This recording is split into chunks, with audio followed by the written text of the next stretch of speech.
உங்கள் குழந்தை இல்லை உங்களுக்கு தெரிஞ்சவங்களோட குழந்தை யாராவது கை சப்புறாங்களா? அப்போ இந்த வீடியோ உங்களுக்கு தான். பொதுவாக குழந்தைங்க கை சப்புறதை தடுக்கிறதுக்கு நம்ம கசப்பாக ஏதாவது கையில் தடவி பார்ப்போம். ஆனால் இப்படி தடவுறதுனால எந்த பிரயோஜனமும் இருக்க போகிறதில்ல. அப்போ குழந்தைங்க கை சப்புறதை தடுக்க முடியுமா முடியாதான்னு கேட்டால் கண்டிப்பாக முடியும். என் பையன் 3 மாதத்துலேருந்து 3 வயசு வரைக்கும் கண்டினியூஸாக கை சப்பிட்டு இருந்தான்.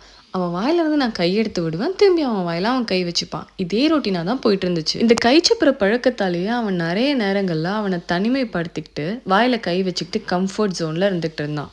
அவனுக்கு நான் சொல்கிறது புரிகிற வயசு ஆனதுக்கப்புறமா ஒரு நாள் அவன்கிட்ட தூங்க போகிற நேரத்தில் உட்காந்து, நீ இனிமேலும் வாயில் கை சப்பிட்டு இருந்தா உன் பல்லு இந்த மாதிரி ஆகிடும் அப்படின்னு கூகுளில் இருந்து எடுத்த இந்த பிக்சரை நான் அவனுக்கு காமிச்சேன். இதை பார்த்த அன்னையிலேருந்து அவன் வாயில் கை வைக்கிற பழக்கத்தை அப்படியே ஸ்டாப் பண்ணிட்டான்.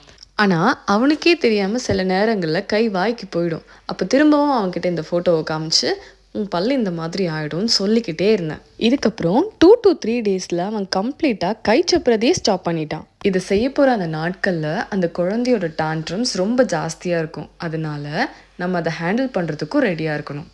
இந்த ட்ரிக் கண்டிப்பாக ஒர்க் அவுட் ஆகும். அதனால் இந்த வீடியோவை கை சப்புற குழந்தைங்களோட பேரண்ட்ஸ்க்கு மறக்காமல் ஷேர் பண்ணுங்கள். தேங்க்யூ.